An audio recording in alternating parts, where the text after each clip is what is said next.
Hello friends, welcome to વર્ષ kitchen. કેમ છો બધા? હું છું વર્ષા. તમે જો હજુ સુધી ચેનલને સબસ્ક્રાઇબ નથી કરી અને ચેનલ પર નવા છો તો વધારે સુપર હેલ્ધી, ટેસ્ટી અને ઇઝી રેસિપીઝ જોવા માટે મારી યુટ્યુબ ચેનલ વર્ષ કિચનને સબસ્ક્રાઇબ કરજો, લાઇક કરજો અને શેર કરજો અને બાજુમાં આપેલા બેલ આઇકન પર ક્લિક કરજો જેથી તમને આવનારા દરેક નવા વિડીયોઝની નોટિફિકેશન મળતી રહે. Thank you for watching and stay healthy. આજે આપણે નાનાથી મોટા લઈને સૌ કોઈનું ફેવરિટ એવું બટેટાનું રસાવાળું શાક બનાવીશું, જે તમે ગમે ત્યારે બનાવીને ખાવાના ઉપયોગમાં લઈ શકો. એટલું સહેલી રીતે માત્ર 10 જ મિનિટમાં બની જાય તેવી રીતે છે અને તેમ છતાં સ્વાદમાં એકદમ ચટાકેદાર સ્વાદિષ્ટ એવું તૈયાર થશે. એના માટે મેં અત્યારે 3 નંગ મીડિયમ સાઇઝના બટેટા લીધા છે. બટેટાને છાલ ઉતારીને આખા પહેલાં ધોઈ લેવાના. અત્યારે મારી પાસે આવા સફેદ અને પીળા બંને ટાઈપના બટેટા છે. જે સફેદ બટેટા મોળા હોય છે અને પીળા બટેટા જે હોય છે તે પ્રમાણમાં મીઠા એટલે કે ગળ્યા આવતા હોય છે. અને પીળા બટેટા ફટાફટ બફાઈ જાય છે અને સફેદ બટેટાને થોડું બફાતા 2 થી 5 મિનિટનો સમય વધારે લાગે છે. ગુજરાતમાં પીળા બટેટા વધારે મળે છે, જે એકદમ ગળી જાય એવા બફાયા પછી થતા હોય છે, અને જે સફેદ બટેટા છે તે મહારાષ્ટ્રમાં વધારે મળતા હોય છે અને તેને બફાતા વાર લાગે છે અને તે ડ્રાય હોય છે, અને પીળા બટેટા મોઇશ્ચરવાળા થાય છે બફાયા પછી. આટલો ડિફરન્સ હોય છે. અત્યારે મેં બંને ટાઈપના બટેટા લીધા છે. તમારી પાસે જે પણ બટેટા હોય તેનું તમે શાક બનાવી શકો છો. બટેટાને આ રીતે મીડિયમ નાના ટુકડામાં સમારી લેવાના. અને અત્યારે સરસ મજાના માર્કેટમાં દેશી ટમેટા આવી રહ્યા છે. દેશી ટમેટા ખાટા મીઠા અને બહુ જ જ્યુસી રસવાળા હોય છે. દેશી ટમેટાનો શાકમાં ઉપયોગ કરશો તો શાક વધારે સ્વાદિષ્ટ બને છે. મેં અત્યારે 2 મીડિયમ સાઇઝના ટામેટાં લીધા છે. તેને આ રીતે મીડિયમ ટુકડામાં સમારી લેવાનું છે બટેટાની સાથે જ. 1 નંગ લીલી ડુંગળી લેવાની છે. અત્યારે લીલી ડુંગળી પણ માર્કેટમાં ખૂબ જ સરસ આવી રહી છે. તો લીલી ડુંગળીને આ રીતે ઝીણી સમારી લેવી. અડધી તેના પાન સાથે જ આપણે સમારીને નાખીશું. જો તમે ડુંગળી ન ખાતા હો તો આદુ મરચાંનો ઉપયોગ કરવાનો, તેનાથી પણ શાક સ્વાદમાં બહુ જ સરસ એવું બને છે. ડુંગળીના થોડા પાન પણ આપણે લઈ લેશું જેથી શાકનો સ્વાદ સરસ વધીને આવે. હવે આપણે ગેસ પર એક કુકરને મૂકીશું. કુકરમાં 3 ટેબલસ્પૂન જેટલું તેલ ગરમ કરવા મૂકવું. ઓછું તેલ ખાતા હો તો 2 ટેબલસ્પૂન જેટલું લેવું. મેં અત્યારે 3 ટેબલસ્પૂન લીધું છે. બટેટાના શાકમાં થોડું તેલ વધારે નાખશો તો શાક બહુ જ સરસ એવું બને છે. તેલ એકદમ ગરમ થઈ જાય એટલે ગેસની ફ્લેમ સાવ ધીમી કરીને તેમાં 1/2 ટીસ્પૂન જેટલો રાઈનો વઘાર કરવો. મોટી રાઈના વઘારથી બટેટાના શાકનો સ્વાદ વધી જાય છે.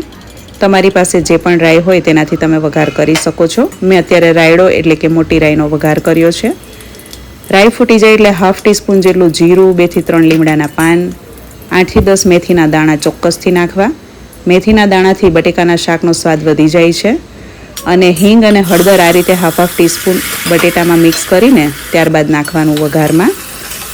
ડાયરેક્ટ તેલમાં હિંગ અને હળદર વઘારમાં નાખો એના કરતાં તમે આ રીતે વઘારમાં નાખશો તો હિંગ અને હળદરનો સ્વાદ અને કલર બંને ખીલીને આવે છે. ગેસની ફ્લેમ અત્યારે મેં ધીમી જ રાખી છે. સ્વાદ પ્રમાણે નમક એટલે કે મીઠું નાખવું અને સરસ રીતે મિક્સ કરી લેવાનું છે અને સાંતળવાનું છે આ રીતે જ 2 થી 3 મિનિટ. ધીમા ગેસની ફ્લેમ પર ઢાંકીને 1 મિનિટ સંતળાવા દેશું. તે દરમિયાન આપણે 4 થી 5 કળી લસણ એક મિક્સર જારમાં લેશું, 2 લીમડાના પાન, 1 તીખી મરચી અને 1 ટુકડો આદુનો સમારીને નાખવો. આ પેસ્ટ શાકમાં નાખવાથી શાકનો સ્વાદ 100 ગણો વધીને આવશે. જો તમે લસણ ડુંગળી ન ખાતા હો તો આદુનો ટુકડો થોડો વધારે નાખવાનો. આદુ મરચાં લસણ લીમડાની પેસ્ટ અત્યારે આપણે આમાં મિક્સ કરી દઈશું અને ફરીથી તેને 1 મિનિટ સાંતળવાનું છે ધીમા ગેસની ફ્લેમ પર. બટેટાનું શાક ડાયરેક્ટ વઘારીને પાણી નાખીને કુકરમાં કરો અને આ રીતે સાંતળીને બનાવો તે બંનેના સ્વાદમાં ઘણો ફરક આવે છે. તો આ રીતે 5 મિનિટ ઢાંકીને પહેલાં તેને સાંતળવાનું ધીમા ગેસની ફ્લેમ પર. 5 મિનિટમાં આ રીતે 20 થી 30% તો બટેટા મસ્ત કૂક થઈ જતા હોય છે, થોડા બફાઈ જતા હોય છે અને ટામેટાં સરસ ગળી જાય અને લસણ ડુંગળીની કચાશ પણ દૂર થઈ જાય અને તેલમાં તેનો સ્વાદ ભળી જાય છે. તો હવે તેમાં આપણે 1 ટીસ્પૂન જેટલું ધાણા જીરું પાવડર, 2 થી 2.5 ટીસ્પૂન જેટલું લાલ કાશ્મીરી મરચું પાવડર નાખીશું. એનાથી કલર અને સ્વાદ બંને સરસ આવશે. તીખાસ માટે આપણે તીખું મરચું લીલું નાખ્યું છે, લીલું મરચું. જો તમારું મરચું પાવડર તીખું હોય તો એ પ્રમાણે તમારે ઓછું નાખવું. તીખાસ તમે તમારા ટેસ્ટ પ્રમાણે વધારે ઓછી લઈ શકો છો. હવે બધા મસાલા એક વખત સરસ બટેટામાં મિક્સ કરી દેવાના. ત્યારબાદ આપણે આ રીતે ઉપરથી પાણી નાખીશું. 1 કપ જેટલું પાણી મેં અત્યારે લીધું છે. હવે સૌથી ખાસ ટિપ્સ એ છે કે પાણી નાખ્યા બાદ ચમચા વડે શાકને ચલાવવાનું નથી, નહીં તો બટેટાની ઉપરથી બધો મસાલો નીકળી જશે. આ રીતે જ પાણી નાખીને શાકને હવે આપણે કુકરનું ઢાંકણ ઢાંકીને બફાવા દેશું, જેનાથી શાકનો સ્વાદ બહુ જ સરસ એવો આવે છે. બટેટાની અંદર ઉતરી જાય છે મસાલાનો સ્વાદ. અને હવે આપણે ઉપરથી 2 ચપટી જેટલું સંચળ પાવડર એટલે કે બ્લેક સોલ્ટ, કાલા નમક નાખીશું. આનાથી બટેટાના શાકનો સ્વાદ ખૂબ જ સરસ આવે છે, એકદમ ચટપટો સ્વાદ આવે છે.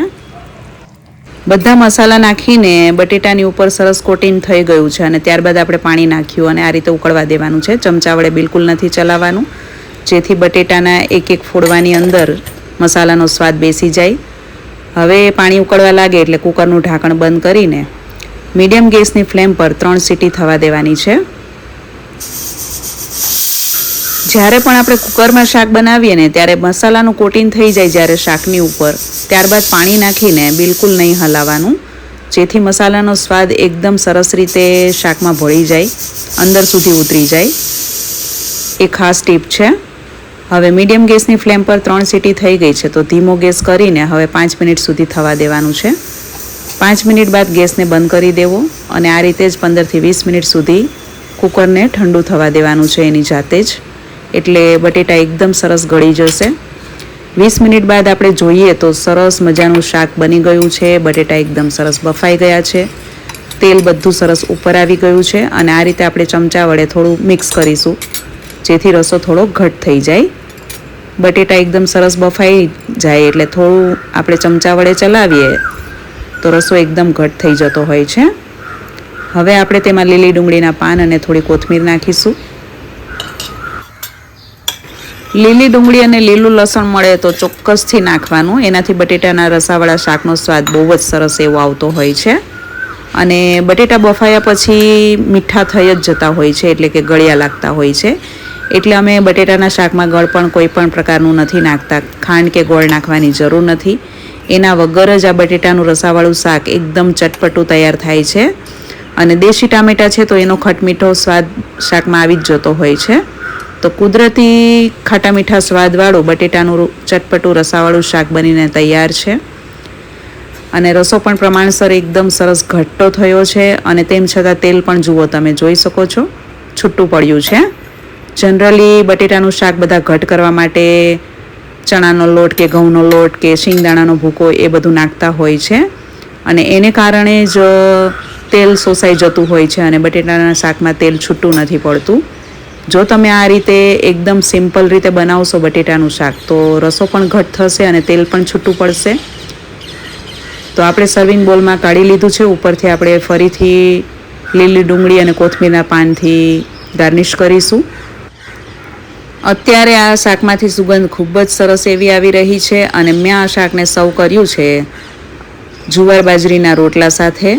તમે આ શાક શેની સાથે વધુ ખાવાનું પસંદ કરશો? રોટલા, રોટલી, ખીચડી, ભાખરી, પરાઠા, પૂરી, તે મને કમેન્ટમાં જરૂરથી જણાવજો.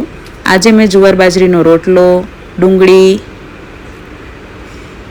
ઘરની બનાવેલી તાજી મોળી છાશ અને દેશી ગોળ સાથે સર્વ કર્યું છે.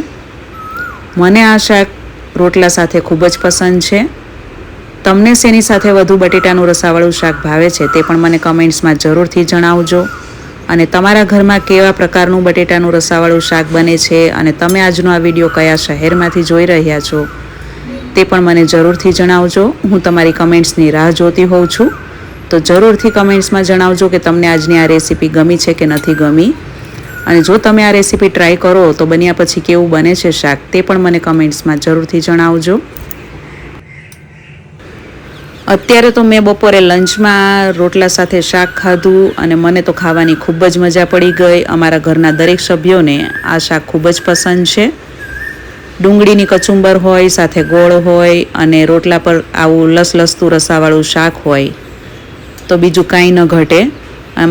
એમાંય ઘરની બનાવેલી તાજી મોળી ઘાટી રગડા જેવી છાશ હોય તો ખાવાની મજા પડી જાય. તો આજની આ રેસીપી તમને પસંદ આવી હશે તેવી હું આશા રાખું છું. રેસીપી તમને ગમી હોય તો વિડીયોને લાઇક અને શેર કરજો અને ચેનલને સબસ્ક્રાઈબ કરજો. Thank you for watching and stay healthy.